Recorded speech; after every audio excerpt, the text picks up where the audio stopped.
Hi guys, it is April from Getting Her Go With It. Today I am going through everything that I read in October and I'm sharing them with you. Let's get into it.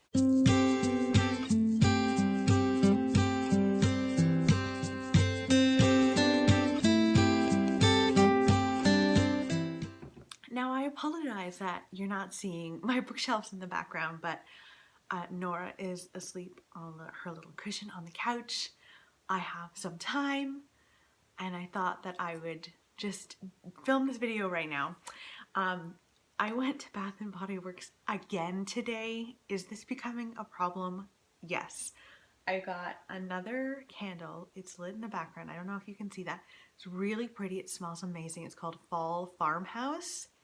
Lovely. And it was like half price. I'm not sponsored by Bath & Body Works and it's starting to sound like I talk about them so much. Anyway, let's talk about the books that I read in October. It was a mixed feelings month for me. I read more books that frustrated me than brought me a lot of joy. Let's start with the DNF. It was a book that I just bought, just got it this month. It's Severance by Ling Ma. This is an apocalyptic story about the end of the world. Shen fever has swept the world and a lot of people are dead and there are a few survivors. We follow a survivor who lived in New York and she created this blog called, I think it's New York Ghost, and she basically goes around New York and takes pictures of empty New York, which would be terrifying when you consider how busy New York City really is. And I loved the premise, but I really was not enjoying it. I got halfway through it and DNF'd it. I was just annoyed, but the main character was very just annoying. It kind of flashes back and forwards to present day where the world has practically ended and goes back to what her life was like before that. And she's just like this spoiled kid who has a job that she doesn't really care about, and I just didn't find her a very likable character, but I also didn't find her a villain in a great way either. So I honestly, the problem that I had with this the most was how boring I found it. In the post-apocalyptic kind of setting, the world has ended, everyone's dying. I was bored out of my mind. When you're talking about the apocalypse, the last thing I think I should feel as a reader is boredom. But I did, and so I'm done with it. I'm getting rid of it. I'm so excited for it to be off of my shelves. So that was a real dud for me. Next, we're going to my 2-star read. I was nervous about this one because it's YA, or actually I've heard several people say that it's not YA. Anyway, either way, YA or not, I ended up really hating Hex. I just hated this so much. Okay, so I'm going to tell you the premise of this. This is about a little town where there is this witch that haunts the town and will stand over children's bedside and just watch them sleep.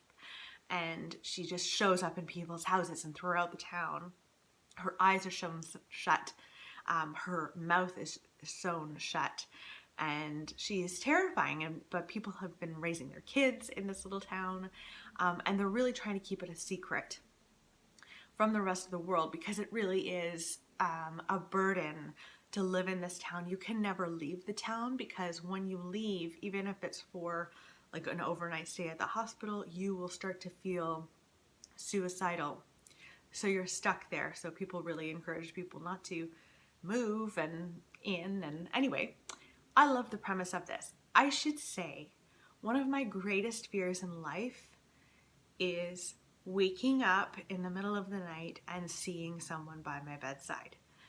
It is a huge fear of mine for many reasons. One of the reasons was when I lived on my own, there was a man who was breaking into women's homes in my neighborhood and doing that, just staring at them sleep.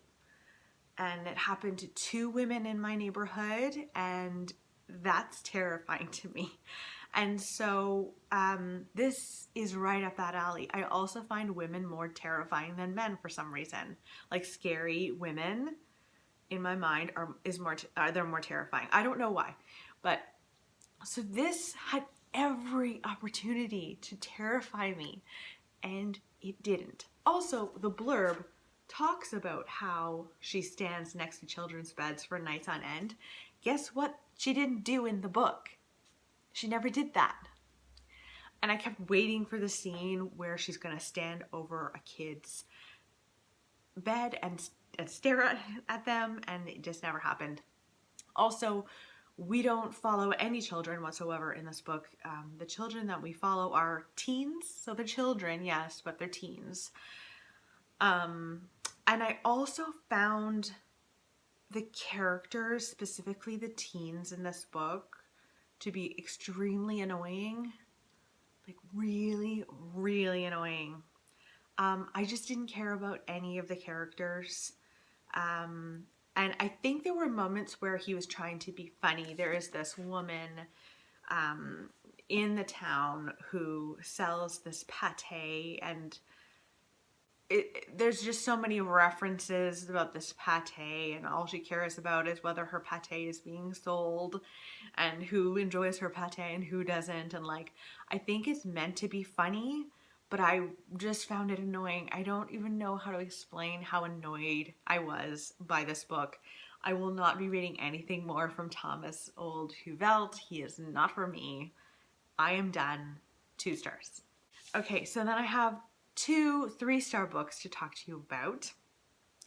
The first one is I Know Who You Are by Alice Feeney. Now, I had just finished reading Sometimes I Lie by Alice Feeney and loved that book. I love that book so much. It might be one of, like, maybe my favorite thriller, close to being my favorite thriller. Anyway, I Know Who You Are follows this actress who really hasn't opened up to people. People think they know her because she's an actress, and everyone thinks they know actresses and actors based on, I don't know. Everyone thinks they kind of know them based on like television appearances and stuff like that. But she really has kept herself closed off. One day her husband goes missing and all eyes point to her.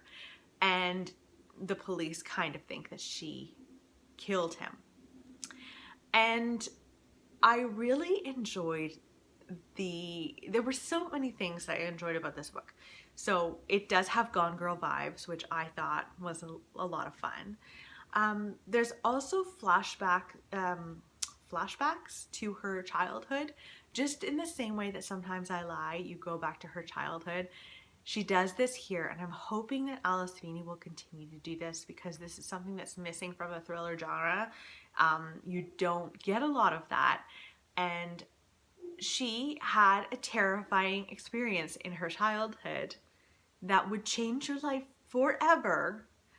And I just loved that whole sequence of events. There was just something about it. As it went on, it dragged for me.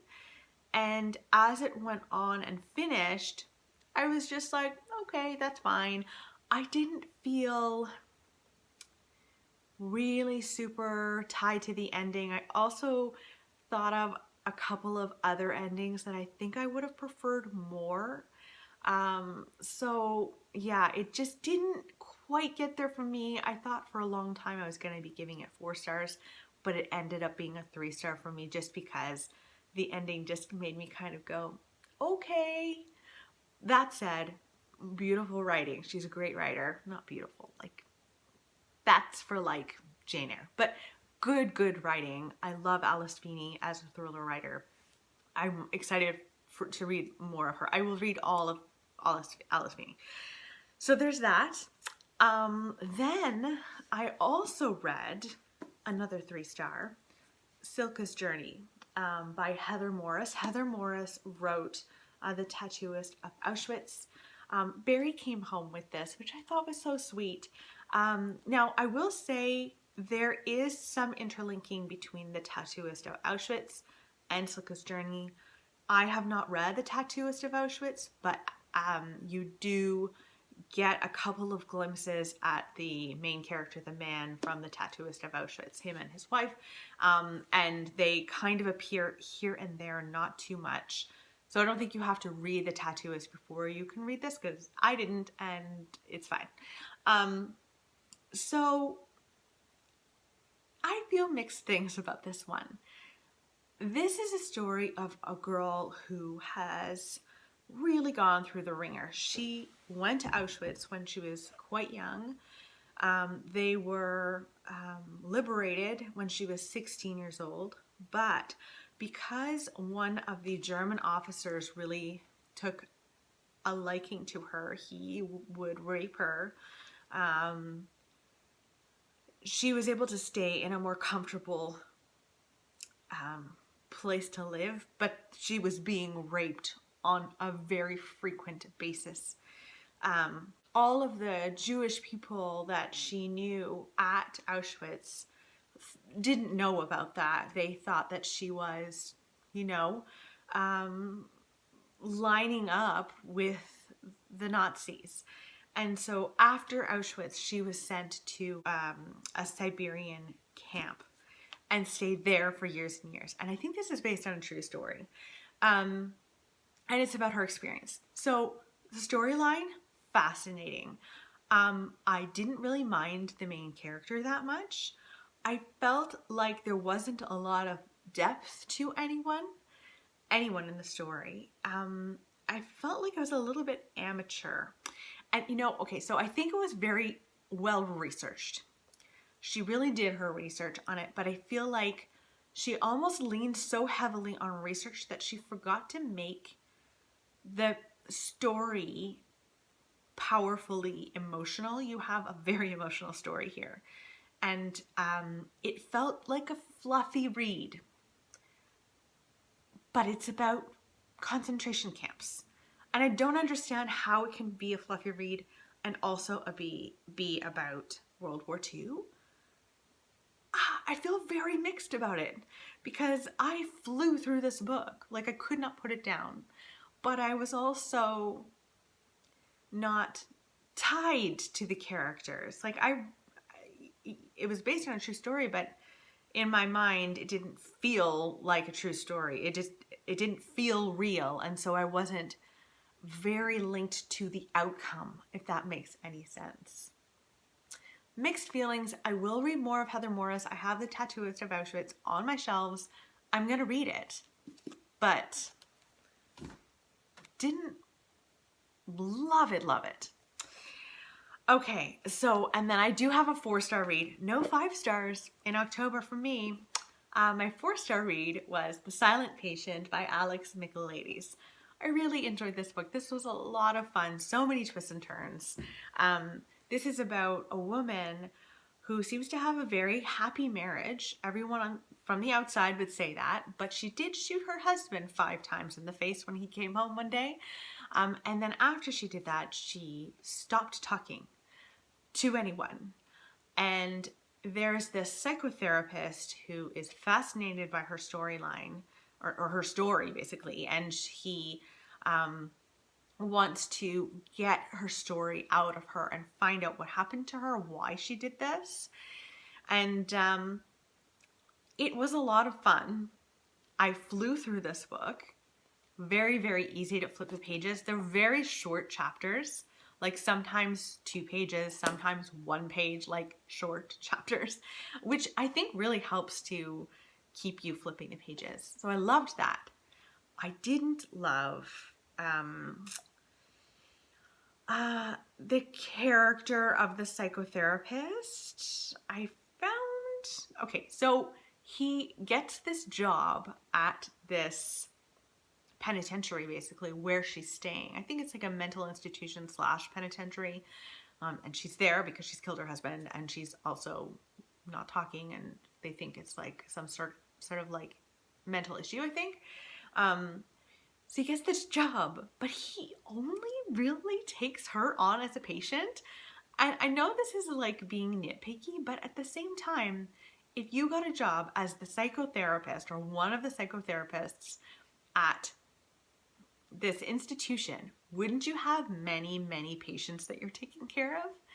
And there doesn't appear to be any others. There are only two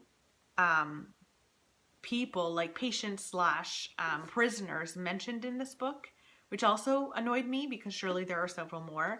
And he's only taking care of one of them, and he got to pick. Like, it just seemed so unrealistic.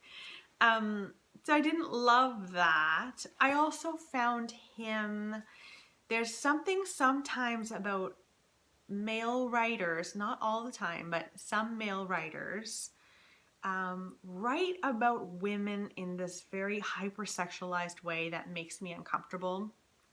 I find it with him. There's another writer who I really love. He wrote Blood Wedding, Pierre Lemaitre. He also writes about the female body in a way that makes me feel uncomfortable, and it feels like very much the male gaze. So I got that vibe in here. That said, so fun, so many twists and turns. I really liked the twist at the end. This is another book where everyone says, oh my God, that ending. And I liked the ending. I thought it was good. I wasn't like blown away. Like, I was surprised, but I wasn't, it didn't make the book for me because the book itself had so many great things to it. Yeah, so I enjoyed that. And now, let me go and get the book I'm reading right now. I'm reading The Last by Hannah Jameson. This is about the end of the world, where bombs drop all over the world, Washington, Scotland, everywhere. And there are some survivors, and some of the survivors that we follow are at this big hotel. They're staying there for a conference in Switzerland, and they find out that the world has ended everywhere else, and they're trying to survive. Unfortunately, there is a killer who is killing people off. I'm really actually enjoying this. Some people, I don't know, it's had mixed reviews. I'm not far in. I'm only like 90 pages in. Unfortunately, reading has been a struggle as of late, but I am enjoying this. So I'm going to continue along with that into November, I think. And that's it, guys. That's all I've got for you. I'm sorry I'm looking disheveled and didn't put on makeup. All I've done today is like brushed my hair, showered. That's it. Just one of those days. But I hope you guys are doing well. Let me know in the comments below what the best book you read in October was. I would love to know. I hope you guys had a good reading month. I really feel like mine was kind of up and down. I hope yours was good. I will talk with you soon. Bye, guys.